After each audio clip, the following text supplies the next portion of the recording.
জয় আসলে কি করতে চায়? শিক্ষার্থী জনতার গণ আন্দোলনের মুখে সোমবার 5ই আগস্ট প্রধানমন্ত্রীর পদ থেকে পদত্যাগ করেন শেখ হাসিনা। তার পদত্যাগের মধ্য দিয়ে টানা 15.5 বছরের শাসনের অবসান হয়। শেখ হাসিনার পদত্যাগ ও দেশ ত্যাগের পর থেকে সজীব অজিত জয় মুখ খোলেন। তার একের পর এক বক্তব্য আওয়ামী লীগ ও জনগণের মধ্যে বিভ্রান্তির সৃষ্টি হয়। সোমবার 5 আগস্ট রাতে বিসিবি ওয়ার্ল্ডকে দেওয়া এক সাক্ষাৎকারে জয় জানিয়েছেন, শেখ হাসিনা বা তার পরিবারের কেউ আর কোনো রাজনীতিতে আসবেন না। তবে 10 আগস্ট রয়টার্সকে দেওয়া এক সাক্ষাৎকারে জয় দাবি করেছেন, পদত্যাগই করেননি শেখ হাসিনা। সংবিধান অনুযায়ী শেখ হাসিনাই এখনো বাংলাদেশের প্রধানমন্ত্রী। 7 আগস্ট ডয়েচে ভেলেকে দেওয়া এক সাক্ষাৎকারে জয় বলেন, একদিন আগেই পদত্যাগের সিদ্ধান্ত নিয়েছিলেন শেখ হাসিনা। রাজনীতিতে ফেরা নিয়ে জয় বলেন, আমাদের সঙ্গে 3বার কু করা হয়েছে, 3বারই সব হারিয়ে বিদেশে থাকতে হলো। আমি আর আমার মা বাদে আমরা বিদেশে অনেক বছর ধরেই আছি।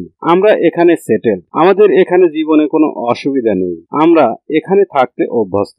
একই দিনে নিজের ভেরিফাইড ফেসবুক পেজে নেতাকর্মীদের উদ্দেশ্যে এক ভিডিও বার্তা দেন জয়। সেখানে তিনি বলেন, আওয়ামী লীগকে শেষ করা সম্ভব নয়। নেতাকর্মীদের সাহস নিয়ে দাঁড়ানোর আহ্বান জানিয়ে বলেন, আমরা আছি। তিনি বলেন, আওয়ামী লীগ দেশের সবচেয়ে পুরনো এবং বড় গণতান্ত্রিক দল।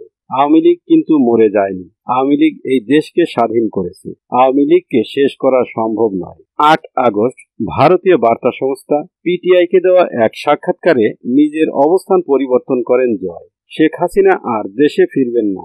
শুরুর দিকে এমন কথা বললেও এদিন জয় বলেন, শেখ হাসিনা বাংলাদেশে ফিরবেন। জয় বলেন, শেখ হাসিনা অবসরপ্রাপ্ত না সক্রিয় রাজনীতি হিসেবে ফিরবেন তা নিয়ে এখনো সিদ্ধান্ত হয়নি।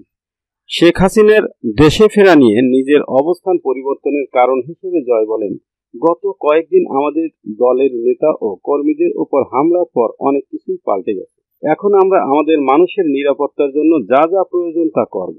আমরা তাদের একা ছেড়ে যাব না।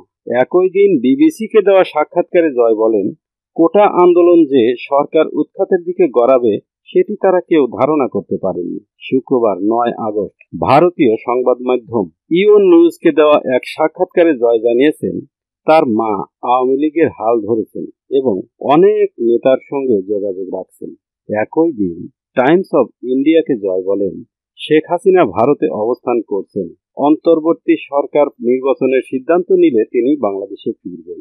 জয় জানান, নেতাকর্মীরা চাইলে তিনি রাজনীতিতে আসতে প্রস্তুত। শনিবার 10 আগস্ট ব্রিটিশ সংবাদ মাধ্যম রয়টার্সকে জয় বলেন, আমার মা শেখ হাসিনা প্রধানমন্ত্রী পদ থেকে এখনো আনুষ্ঠানিকভাবে পদত্যাগ করেননি। তাকে সে সময়টুকুও দেওয়া হয়নি। জয় বলেন, যদিও রাষ্ট্রপতি, সেনাপ্রধান ও অন্যান্য রাজনৈতিক দলের সঙ্গে কথা বলে সংসদ ভেঙে দিয়েছেন, কিন্তু প্রধানমন্ত্রী আনুষ্ঠানিকভাবে পদত্যাগ না করলে অন্তর্বর্তীকালীন সরকার গঠন আদালতে চ্যালেঞ্জ করা যেতে পারে। জয় আরও বলেন, আওয়ামী লীগ দল হিসেবে আগামী নির্বাচনে প্রতিদ্বন্দ্বিতা করবে। 3 মাসের মধ্যে নির্বাচন হতে হবে। তবে 3 মাসের মধ্যে নির্বাচন না দিলে কি হবে তা নিয়ে কিছু বলেননি সজীব অজিত জয়। ভারতে অবস্থানরত আওয়ামী লীগ সভাপতি শেখ হাসিনা প্রধানমন্ত্রী পদ থেকে পদত্যাগ করেননি বলে দাবি করছেন জয়। যারা বলছেন শেখ হাসিনা পদত্যাগ করেছেন, তাদের ওই পদত্যাগপত্র প্রকাশের আহ্বান জানিয়েছেন জয়। যুক্তরাষ্ট্রে অবস্থানরত জয় রোববার 11 আগস্ট টেলিফোনে কালের কণ্ঠকে দেওয়া এক সাক্ষাৎকারে শেখ হাসিনার পদত্যাগ, বর্তমান পরিস্থিতিতে নেতাকর্মীদের করণীয়, দেশ জুড়ে ধ্বংসযজ্ঞ, জাতীয় প্রেস ক্লাব থেকে সাংবাদিকদের বহিষ্কারের দাবি ইত্যাদি বিষয়ে কথা বলছেন। এক প্রশ্নের জবাবে জয় বলেন, শেখ হাসিনা পদত্যাগ করেননি, কারণ পদত্যাগ করতে হলে আনুষ্ঠানিকভাবে নিজের স্বাক্ষরিত একটি চিঠি রাষ্ট্রপতি বরাবর দিতে হয়। সেটা করা হয়নি। সেটার সময় ও বাস্তবতা ছিল না। আর জাতির সামনে ভাষণ দিয়েও প্রধানমন্ত্রী পদত্যাগের কথা জানাতে পারতেন। শেখ হাসিনা বলেছেন তিনি পদত্যাগ করেছেন।